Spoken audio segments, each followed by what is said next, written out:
Do you have the mindset to make it happen?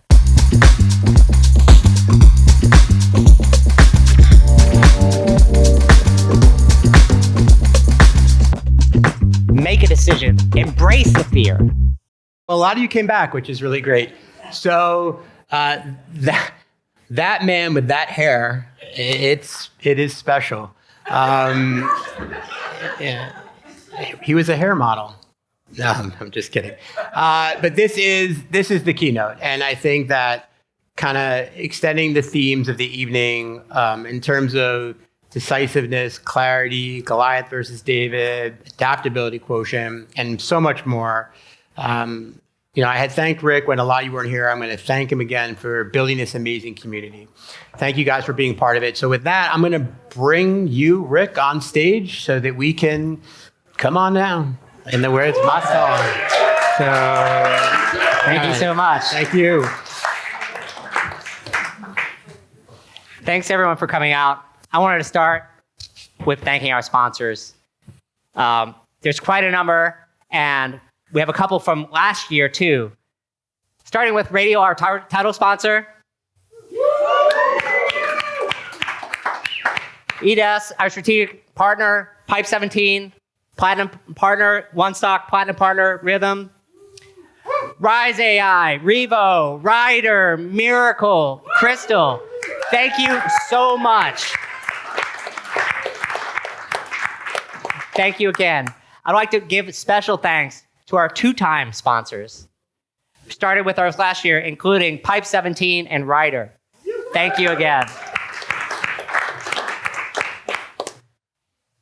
This is an interesting day. There's so much going on. There's like Eagles games happening and whatever. So I am...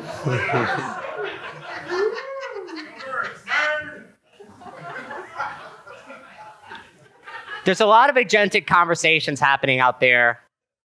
I wanted to back up a second for this keynote and talk to you a little bit about not just sort of what's happening, but the mindset change that's required to actually do something great in 2026. And it's a mindset that is enabled by speed, agility, and most importantly, adaptability to survive. And we're already getting some good applause on this. It's a concept I'm calling the Goliath paradox. And the interesting thing for me is, it's we all know the story. We know David, we know Goliath, we know who wins. But in business, it seems like we've forgotten why he won. And it also seems like we've forgotten that size without motion is just a target. Welcome to commerce in 2026. I want everyone to mentally rewind to the year that just happened, 2025. What did the year feel like? A little fear, wasn't it? Chaos. It was a year of wait and see.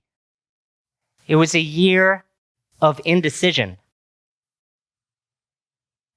As I look out across the room,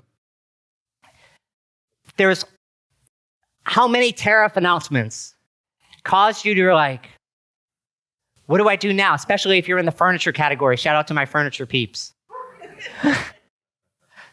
I think you're still going. We waited and waited for the bottom to fall out in the economy.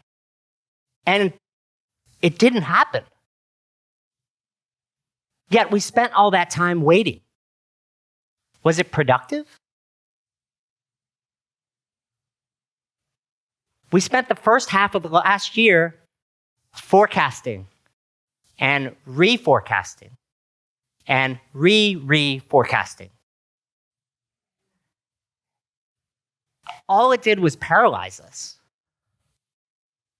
When we could have been taking action, the overriding factor from all that forecasting in boardrooms that I talked to, perhaps your boardroom was paralysis.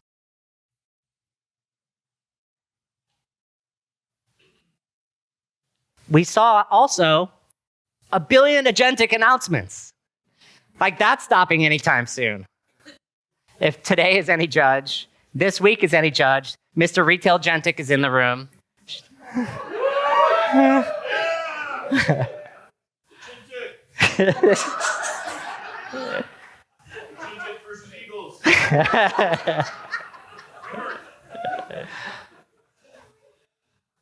So good. And 2026, there's going to be more of that, folks. So strap yourself in. But the reality is, most brands, 80, 90% of brands and retailers haven't done a thing yet. They're still waiting. Those are just the facts. And if you look at 2026, now the fast followers have woken up. Meaning like, hey, the early adopters are there. Now we need to start doing something too. That just means the pace is going to increase. But the fact that these retailers haven't adopted yet means we're still in the bottom half of the first inning. It's early days. And so what I'm trying to get across to you today is the mindset that's going to require and enable you to thrive in all this chaos that's happening. And to do that, we're going to have to unlearn a big lesson that we've learned for the past 20 years. We were taught to fear being the underdog. Like, nobody wants to be small. How can you get funding when you're small? We were taught that cash is king, that scale is safety. We were taught that we can build a revenue moat so wide and so deep that no one can jump over it. And then this is our castle would be safe. And I'm here to tell you that is a freaking lie. There's no safety in indecision anymore. The only safety is in motion. And the real danger is being the giant who can't move. And the reason is your size becomes an impediment to your success. Goliath didn't lose because they were weak. Goliath was the strongest man on the battlefield. Goliath lost because he was heavy. He lost because he was slow. He lost because by the time the rock was headed inbound, he couldn't turn his head fast enough to dodge it. And let's be honest. How many are you feeling heavy right now?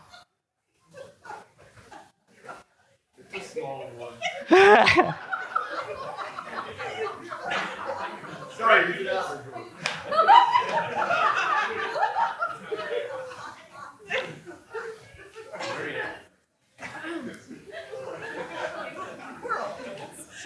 Parts are feeling heavy.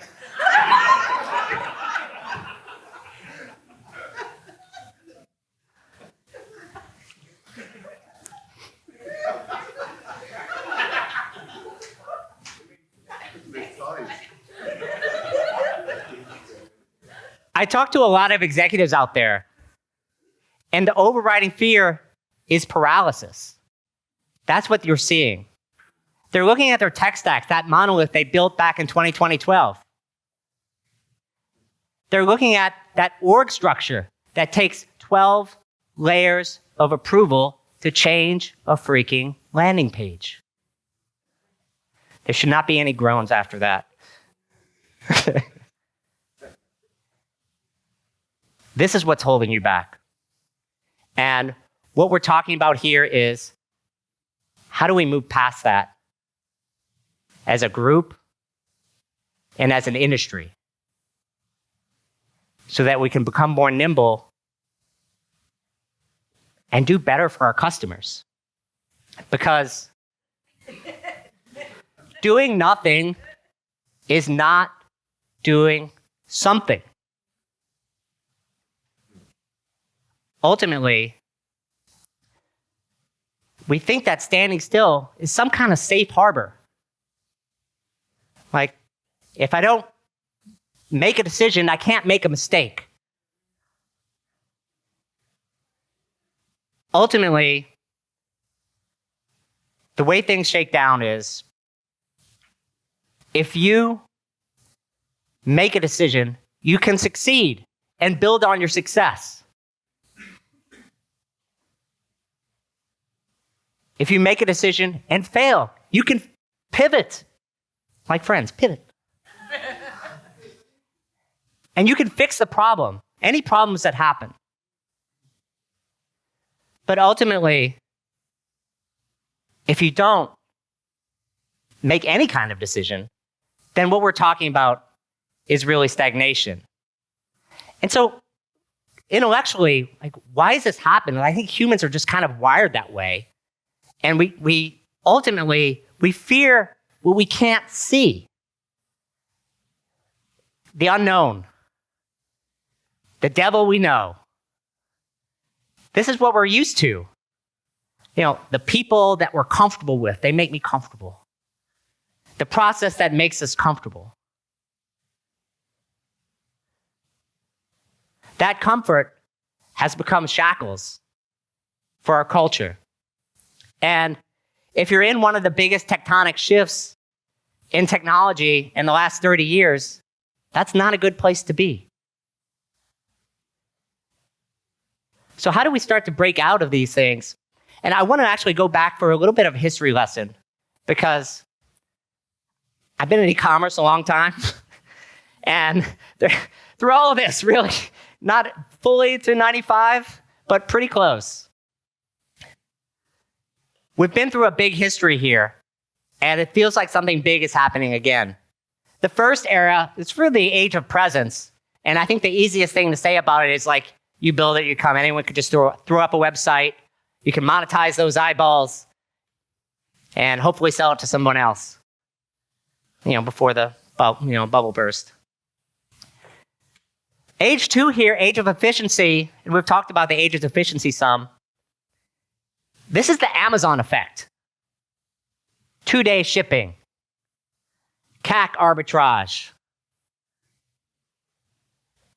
All these things, it's ultimately a race to the bottom. But at the end of the day, if you can make your math work, you were golden because you had that flywheel reinforcing you. You were shipping faster. That allowed you to lower prices. That gave you more customers. More customers give you more scale. More scale gives you better service. Better service gives you better vendors, more eyeballs, more assortment, and the flywheel spun on.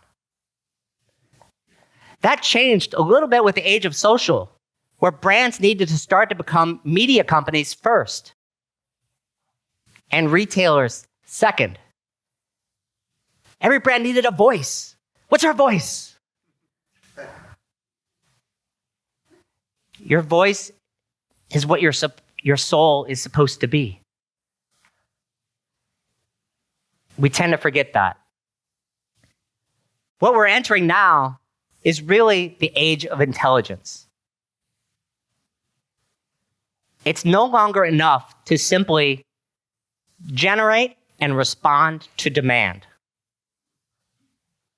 Instead, we must anticipate demand before it even comes. That's really the only way forward. And the only way to do that is to actually have tools and people and processes to make it happen. I want to talk a little bit about some of the bold challengers that are out there that have made this happen and what enables some of these transformations. Lululemon, Skims. It's kind of ironic, kind of the Nike, but Lululemon and Aloe. Lululemon is the ultimate establishment. They built an empire based on the power of their technical fabrics and the yoga studio.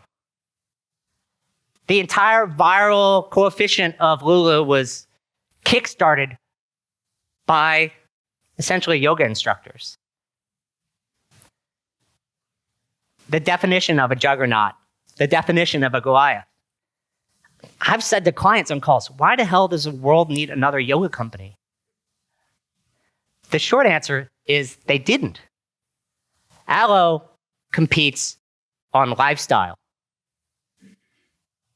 Lulu competes on the studio. Alo saw that people don't just want clothing for when they're in the studio. They want clothing for the 60-minute coffee run after they get out of the studio. They want the airport look as we're lounging. Ultimately, Lulu was helping us solve a problem while we were at a specific place. Alo was helping us do something very different. Be who we might want to be. And that's what they were selling. Exhibit B, Victoria's Secret versus Skims. Very ironic Nike's on this slide, given our content earlier today. Victoria's Secret, the definition of establishment. For decades, they owned the lingerie market. Seemingly impenetrable. And what are they selling? Angels? A fantasy. Ultimately, the vision of the reality that they were portraying far outpaced where their customer was able to get to.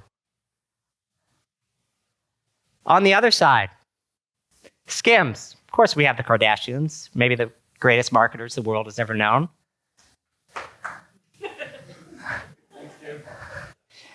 A company that Nike feels compelled to partner with to save themselves, some might say. So social celebrity plays a big part. But that's not enough to explain what's happening here.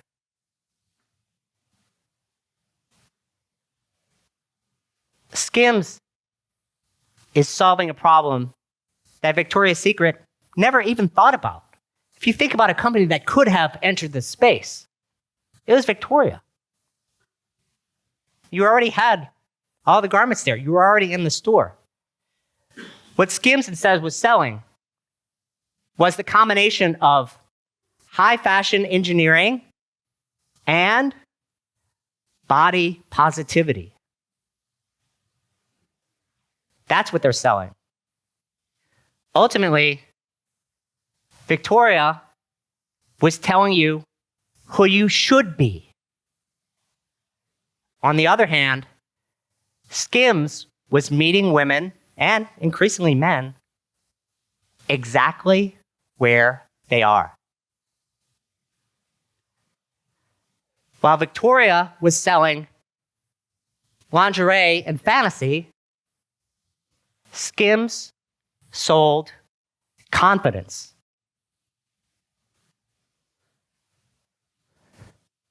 In 2026, the formula for success in an era where anyone could generate copy, millions of images.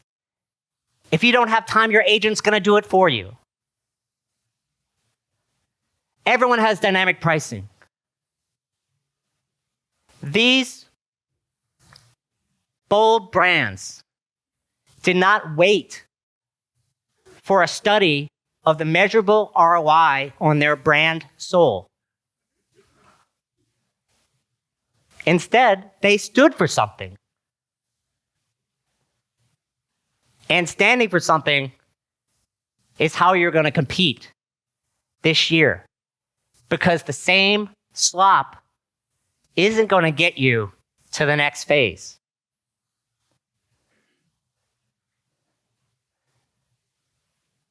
So as we start and you go forward with the rest of your weekend and into NRF, there are a few choices you have in front of you. You could be timid.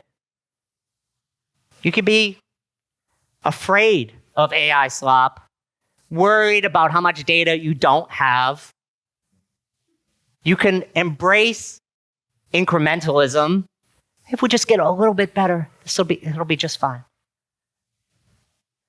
This is the path of the Goliath that's heavy, held down by threads. Or you can be bold. You can act before you have all the data. You can act on conviction. You could build an experience that you know your customers are going to crave.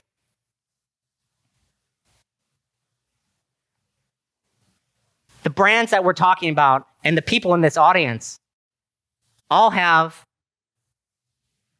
the ability to make it happen. The question is, do you have the mindset to make it happen? That adaptability quotient, or AQ.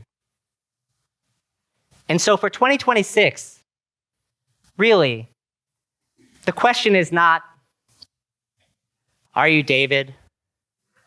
Are you Goliath? Really, the question is, are you the giant who can't move? Or are you the giant who learned how to dance? And so in 2026, my challenge to you is embrace the fear. Embrace your change. Set the pace. And do it. Thank you.